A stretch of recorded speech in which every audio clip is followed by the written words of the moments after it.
The Evergreen Game, played between Adolf Anderssen and Jean Dufresne in Berlin 1852, is probably Andersen's second most famous game, but it's arguably his best. So let's take a look. Anderssen has the white pieces. He opens up with e4, black plays e5, and we have knight f3, knight c6, and bishop c4 on the board. So with Anderssen's third move, he marks the Italian game, which is a very sound opening to choose, more sound than his King's Gambit of the Immortal Game. His opponent plays bishop to c5, and Anderssen can't resist, he plays b4. This is the Evans Gambit. White is going to give up a pawn here to lure black's bishop to b4 so that white can gain some speedy development in the center. Black takes the pawn, and Anderssen plays c3. This is the plan, and he kicks the bishop back to a5. Bishop to e7 is also playable, but Dufresne decides to keep his bishop on a5 on the same diagonal as white's king, just for a moment at least. So d4, striking in the center, black plays pawn takes pawn, and Anderssen castles kingside, getting his king to safety. Also, he's breaking the pin on the c3 pawn. Notice it would be very nice if he could play pawn takes pawn on the previous move, but he can't due to the bishop's position on a5. So we have castle kingside, and black plays d3, which is it's a bit of an odd move. Better would have been to develop his kingside knight here, maybe knight to e7 to prepare castling for himself, or even to play pawn takes pawn. By playing pawn to d3, black is hoping to lure one of white's pieces, his bishop or queen, into taking the pawn and being on maybe a little bit of an awkward square. But Anderssen just ignores the pawn. He plays queen to b3, and this lines up a battery, queen and bishop on the weak f7 pawn. So queen to f6 defends the pawn, and white moves in the center to kick black's queen. The queen sidesteps to g6, which is the best move. Note, black cannot play knight takes pawn on e5 because of rook to e1, which would pin the knight to the king. It would overload the queen here that has to watch over e5 and f7, and this would not be good for black. So after e5, queen to g6, and rook to e1 anyway, overprotecting the e5 pawn and lining up the rook on the same file as the enemy king. Knight to g7, that's a good move, preparing to castle. Bishop to a3 for white. A bit of a different square to develop the bishop to. You don't normally see a bishop to a3 maneuver, but Anderssen must feel that this bishop is going to be important along the a3 f8 diagonal. b5. Not a good move for black. Black should have just castled in this position and gotten his king to safety. By playing b5, he's trying to do something similar to what white did on the fourth move with the Evans Gambit, right? Gambit off this pawn to try to maybe disrupt some of white's coordination here. But it really doesn't work. There's not much justification for losing the pawn here. White just plays queen takes pawn. Black gains a tempi on the queen by hitting it with rook to b8, forcing the queen back to a4. But now here's the problem. This queen is not misplaced on a4. In fact, it's watching over this bishop here, which is something it wasn't doing from b3. Black cannot take the opportunity to castle in this position.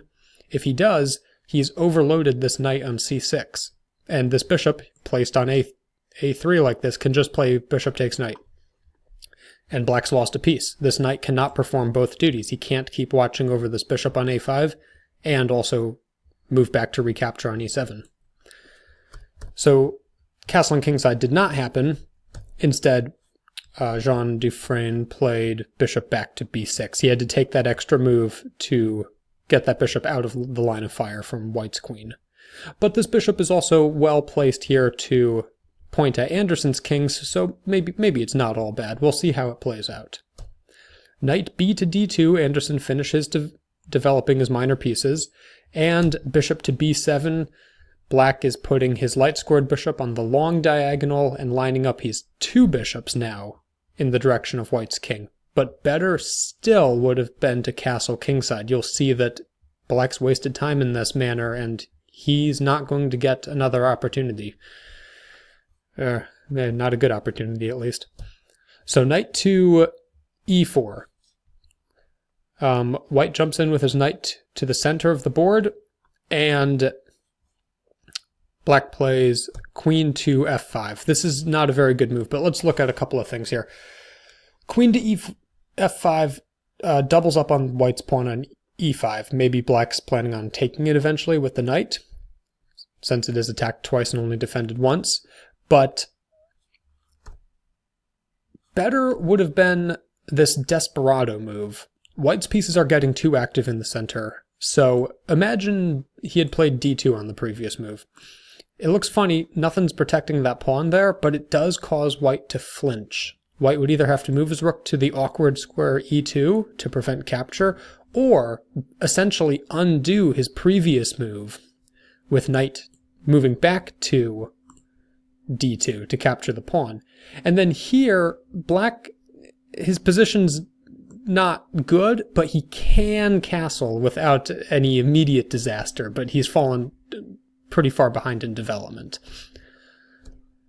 But none of that happened. He didn't play this desperado pawn move. Instead, queen to f5 was played, and then Anderssen just takes the pawn, but more importantly, he's maneuvered his bishop to the same diagonal as the black queen. Now white is threatening knight to f6 check, which would open up a discovery bishop to the queen. And this knight to f6 check would work even if black castles on this move. So castling is... that option's behind him now. Queen to h5 gets the queen out of the line of fire of the bishop, and Anderssen lunges forward with the attack knight to f6 check. This is actually not the best move in the position. Better would have been to play knight back to g3, attacking this queen, which is misplaced on the side of the board. More so than the mirror image of white's queen on the queen side. Black's queen is more vulnerable. It's being harassed by white's knights. Knight to g3 is objectively best here because it keeps up the pressure, maintains the tension in the position, and it also denies black any opportunity for counterplay. But let's stick with the main line here. Knight to f6 check, pawn takes knight, forced. Pawn takes pawn, and you'll see that that knight sacrifice was really only a temporary one because this rook pins black's knight on e7, so this knight cannot move, and in the future white at will could take the knight with the pawn. But black doesn't worry about that. He uses this opportunity for counterplay and plays rook to g8 using what white has given him, this half-open g-file. The rook now aims at Anderssen's king and pins the g2 pawn. Black has an immediate threat in this position of on his next move playing queen takes knight on f3 because this pawn is unable to take back due to the pin. After the queen takes, of course, not just is that the loss of a piece, but it will also threaten checkmate on the g2 square. White has a problem to address right now. The best move would be to play bishop to e4. Bishop to e4 would, 1, protect the knight on f3, directly protect it, and 2, it would also challenge any future contest with this light-squared bishop of black's. Anderssen played something different, which isn't bad, but objectively this is probably the best. It keeps up the activity of his bishop here. He plays rook a to d1, bringing his final piece into the game, and giving Dufresne an opportunity to go wrong. Here black's best move is queen to h3, taking advantage of this pin on g2 and threatening checkmate by taking the pawn on the next move with the queen. And this would force white to play his bishop back to f1. Remember I said bishop to e4 would keep the bishop active. In this line, the bishop would have to fall back to f1 to defend the pawn on g2. But the game is still unbalanced, and it would go on. Both kings are under fire. Both sides have rooks looking right at them. But this is not what happened. On the 19th move here, black thinks he has something. He thinks he has an opportunity, and he goes for it and plays queen takes knight, because after all, rook a to d1 does not seem to have addressed the threat we were just talking about, and that was the hanging knight on f3 due to the pin on the pawn on g2. But Anderssen had this planned out. You can take a moment and pause if you want to try to figure out Anderssen's next move if you haven't seen this position before. Here, Anderssen plays rook takes knight on e7 with check. This, of course, has to come with check because checkmate is hanging over white's head if it's not addressed. So black is in check first. The white puts black in check first. So after giving up the knight on f3, Anderssen now sacrifices the exchange on e7. Black could sidestep to d8 with the king, but then what would follow is rook takes d7 with play similar to the game's main line. So we're going to stick to the main line here. Black plays knight takes rook, accepting the challenge fully. So now white is down an entire rook, and checkmate still looms over him. Actually, he's down a rook and a piece because he had sacrificed the knight first. And now for the second punch, and the second punch is pretty brilliant here. It's just queen takes on d7, giving up now the entire queen with checkmate still hanging over white's head. Black has no choice now. He must play king takes queen, and now the purpose of Anderssen's rook to d1 move is revealed, showing how that move did indirectly protect this knight due to this entire tactic. And Anderssen's next move is bishop to f5, double check. Check by the rook and check by the bishop. And notice the beauty of this position. Anderssen has sacrificed a knight. He's sacrificed his rook. He sacrificed his queen. And in this position, checkmate hangs over him on g2. Checkmate hangs over him with queen takes rook, one of the checking pieces. Queen takes rook is checkmate on the spot there, if it were legal. And also queen takes bishop, because this bishop is hanging. Except black is in check by two pieces at once, and the only way to get out of a double check is to move the king. If king to c6 is played, then bishop to d7 is checkmate. The rook holds the d-file and the bishop.